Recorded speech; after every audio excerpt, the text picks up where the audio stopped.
The evolution of money.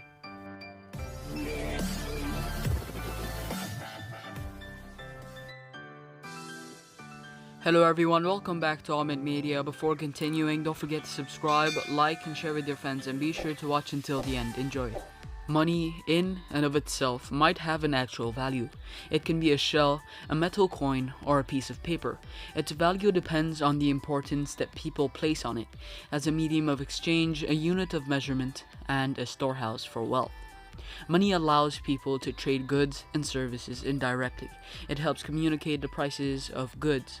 Prices written in dollars and cents correspond to a numerical amount in your possession, for example, in your pocket, purse, or wallet, and it provides individuals with a way to store their wealth in the long term. Money is valuable merely because everyone knows that it will be accepted as a form of payment. However, throughout history, both the usage and the form of money have evolved. While most of the time the terms money and currency are used interchangeably, there are several theories that suggest that these terms are not identical. According to some theories, money is inherently an intangible concept, while currency is the physical, tangible manifestation of the intangible concept of money. By extension, according to this theory, money cannot be touched or smelled. Currency is the coin, note, or object, and etc. that is presented in the form of money. The basic form of money is numbers. Today, the basic form of currency is paper notes, coins, or plastic cards, credit or debit cards. Early money. Long before money was invented, people were quite happy making, doing, and growing things for one another. In small communities, they could largely remember the payments and receipts of what was exchanged. Keeping tabs or tallies of these exchanges helped with a key requirement, which was to record who had been paid and who were still owed. But as communities grew, so the exchanges became more and more numerous, and as people created things for the common good and rulers began to impose taxes, so the accounting was increasingly hard to keep track of. IOU notes might have been a neat solution, but unless you knew the individual personally, they were hard to enforce or verify. So instead, people started to use objects, such as whale's teeth, as a kind of IOU. This intermediate step in exchange process meant that people were free to trade with anyone, and they could even store up purchasing power for later use with their retradable IOU tokens. So at the same time that humans invented money, they also invented debt. Metal money. Once people start using money to facilitate trade, whether in the form of shells, barley, feathers, or whale's teeth, some useful characteristics of money become apparent. Barley, for example, is heavy to carry, so not portable or even durable. Whale's teeth are hard to split into two, so not easily divisible.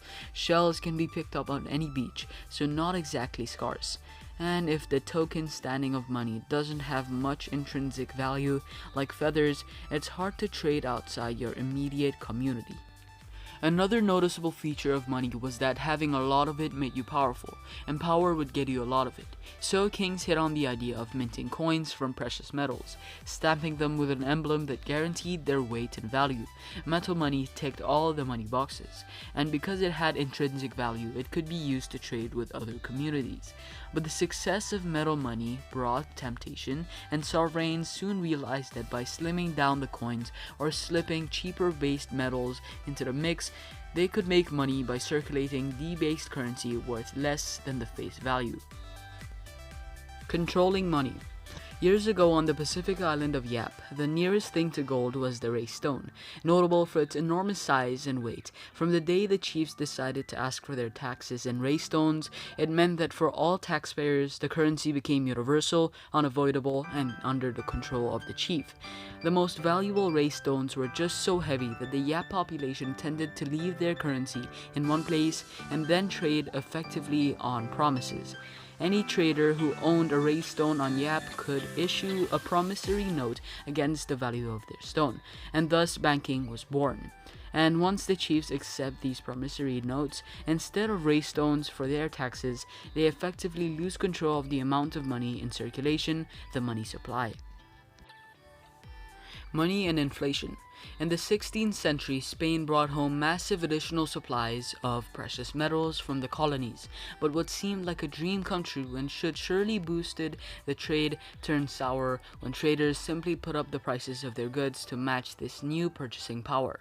So the returning explorers were no better off, and those without the new gold were even worse off.